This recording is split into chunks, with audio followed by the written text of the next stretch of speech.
In this video, we're going to have a look at how to solve algebraic equations where more than one term contains a variable. Solve x. In our first equation, we now have a term 4x on the left as well as a term 3x on the right.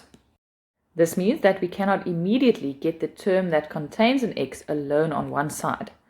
We first need to get all the terms containing x's on the same side so that we can determine exactly what number of x's we have. To get the 3x that's on the right hand side away on that side, we need to do the inverse calculation of subtracting 3x. And then of course we also need to subtract 3x on the left. On the right hand side, 3x minus 3x will become 0, so we are left with the plus 8. On the left we can add the like terms of 4x minus 3x, and 4x minus 3x leaves us with 1x, and then of course we still have the plus 4. Now we need to get rid of the plus 4 on the left hand side by subtracting 4, and then again of course also on the right hand side. And then we have the final answer of x is equal to 4. These steps get a bit clumsy, so let's have a look at how we can write it more effectively. Firstly, we wanted to get rid of the 3x on the right hand side, so we subtracted 3x on both sides. I'm going to choose to only write the minus 3x on the left hand side because I know the right hand side becomes 0. The same goes for the plus 4 on the left. I'm going to leave out the plus 4 minus 4 and choose to only write minus 4 on the right hand side. Let's have a look at exactly what we need to write down then. Firstly, I want to get rid of the plus 3x on the right hand side by subtracting 3x on both sides, but I'm going to only write down the subtraction on the left hand side. Now we want to get all the constant values on the right hand side. At the moment we have a plus 8 on the right hand side, and on the left we have a plus 4 that we also want to take to the right hand side. That we'll do by subtracting 4 on both sides, which I'm only going to indicate on the right hand side. Now I have all my variables on the left and constants on the right, so I can simplify. 4x minus 3x leaves me with x, and on the right hand side I have 4. In all my next examples, I'm only going to make use of the shorter method. In the second example, I once again have two terms that contain an x, and I want to get all of them on the same side. Because both sides of the equations have the same value, you can choose to take your variables to either of the two sides, and I always prefer to take my x's to the side where I have more x's, which in this case is the right hand side. So I want to move the 2x on the left hand side to the right hand side. So on the right hand side we have the 7x, and to get the 2x on the right hand side as well, I'm going to subtract 2 on both sides, which I'm only showing on the right hand side. On the left hand side we have the constant value of plus 8, but on the right hand side we still have the minus 2, which I'm going to get to my left hand side by adding 2. Now we can simplify both sides, which means we will have 10 is equal to 5x.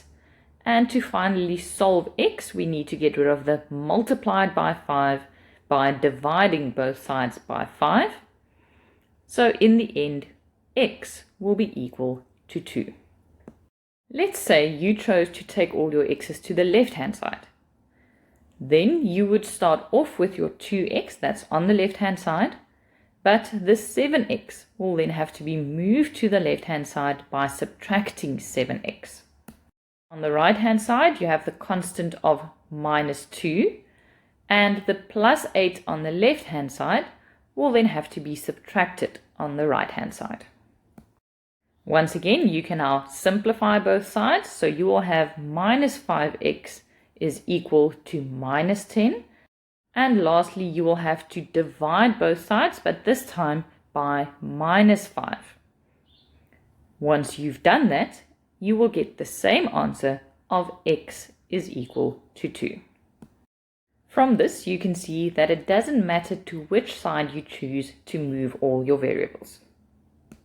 In example 3, I'm again going to choose to take my variables to the right-hand side where I have more of them.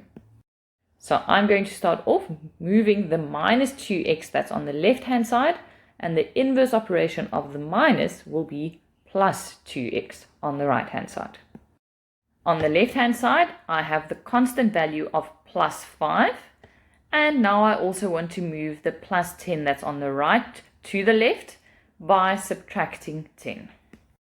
Simplifying on the left, we now have minus 5 is equal to 5x, and again my final step will be to divide both sides by 5, and that means that x will be equal to minus 1. In example 4, we now also have a bracket in our equation. This means we are testing some of your previous knowledge of simplifying. You need to remember that you need to multiply the 3 in front into both terms in the bracket. So 3 times x is 3x, and 3 times minus 3 is minus 9. And once you've removed that bracket, the example looks like all the previous ones. I'm going to keep the 3x on the left-hand side, and the 1x that's on the right I will subtract on the left-hand side. On the right-hand side, we have the constant of 5, and the minus 9 from the left-hand side will be added to the right-hand side. Simplifying, we have 2x is equal to 14, and once I've divided both sides by 2, I will have x is equal to 7. Remember that you can always test your answer. Here is our solution for example 1. You can calculate the left-hand side and the right-hand side separately by substituting x with 4 and determining whether you do get the same value for both sides. The left-hand side was 4x plus 4, and we determined that x should have a value of 4, so I'm going to substitute x with 4. So here we have 16 plus 4, which gives a value of 20. On the right-hand side, we have 3x plus 8, and again, I'm going to substitute x with 4. Simplifying this, I will have 12 plus 8, which also gives me 20. When you determine the left-hand side and right-hand side's values separately like this, and you end up with the same value for both sides, you know that you have the correct solution for x.